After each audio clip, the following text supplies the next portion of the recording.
ಚರ್ಚೆ ಆಗ್ತಿರ್ಬೇಕು. ಯಾಕಂದ್ರೆ ನಾನು 3 ಅವಧಿ ಜಿಲ್ಲಾ ಪಂಚಾಯತಿ ಮೆಂಬರ್ ಆಗಿದ್ದೀನಿ, ಉಪಾಧ್ಯಕ್ಷ ಆಗಿದ್ದೀನಿ, ಹಲವು ಸಂಸ್ಥೆಗಳು ಕೆಲಸ ಮಾಡಿದ್ದೀನಿ. ಕೆಡಿಪಿ ಸಭೆಯಲ್ಲಿ ಚುನಾಯಿತ ಪ್ರತಿನಿಧಿಗಳು ಅಧಿಕಾರ ಇರುವುದೊಂದು ವಾಣಿಜ್ಯ.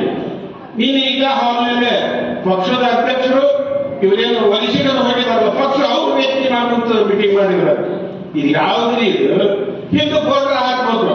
ಕಾಂಗ್ರೆಸ್ ಪಕ್ಷದ ಕಾರ್ಯಕರ್ತರ ಸಭೆ ಅಂತ ಹೇಳಿ ಬೋರ್ಡ್ ಹಾಕಿ ಅವ್ರ ಕೆಲಸ ಮಾಡಿದ್ರೆ ಅಷ್ಟೇ ಇಲ್ಲ. ಇಲ್ಲಿ ಯಾವುದು ಪ್ರಗತಿ ಸಭೆ ವೇದಿಕೆ ಇವರೆಲ್ಲ ಮಾನ್ಯ ಪತ್ರಿಕಾ ಸ್ನೇಹಿತರಿಗೆ ಹೇಳ್ತೇನೆ, ಇಂಥವೆಲ್ಲ ನೀವು ಖಂಡಿಸ್ಬೇಕಾಗ್ತದ. ಯಾಕಂದ್ರೆ ಇದೊಂದು ನಿಮ್ಗೆ ಒಂದು ಪ್ರಜಾಪ್ರಭುತ್ವ ಅಡಿಯಲ್ಲಿ ನಿಮ್ಮ ಹಕ್ಕದ.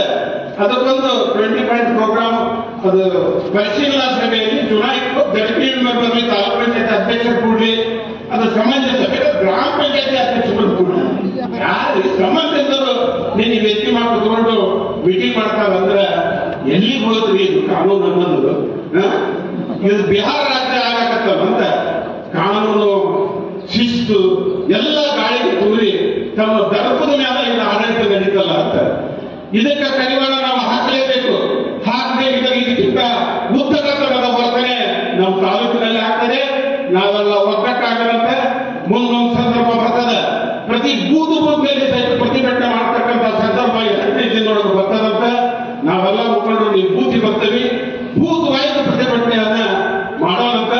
ನೀವು ಇಲ್ಲಿಂದ ತೊಲಗ್ರಿ ಅಂತಕ್ಕಂಥ ಚಳವಳಿಯನ್ನು ಮಾಡ್ತಕ್ಕಂಥ ಸಂದರ್ಭ ಬರ್ತದಂತೆ. ಆ ಹೊತ್ತಾಗ ತಾವೆಲ್ಲರೂ ನಿಂತು ಉಗ್ರವಾಗಿ ಹೋರಾಟ ಮಾಡಿ ನಿಮ್ಮ ಮಾನ ಮರ್ಯಾದೆ ಏನಾದ್ರು ಇದ್ರೆ ಮೊದಲು ಇಲ್ಲಿಂದ ತೊಲಗ್ರಿ. ಪ್ರಜಾಪ್ರಭುತ್ವದ ವ್ಯವಸ್ಥೆ ಇದೆ. ಬರ್ರಿ, ಚುನಾವಣೆ ಬರ್ರಿ, ನಿಂದ ಆಸ್ಪತ್ರೆ ಸಾಕಷ್ಟು ನೀವು ಆಸ್ಪತ್ರೆ ಮಾಡಿಕೊಡ್ತಾರೆ. ಜನರ ಎದುರಿಗೆ ಹೋಗೋದು ಹೇಳುತ್ತೆ. ಆ ಸಂದರ್ಭದಲ್ಲಿ ನೀವೆಲ್ಲರೂ ಸಾಥ್ ಕೊಡಬೇಕು.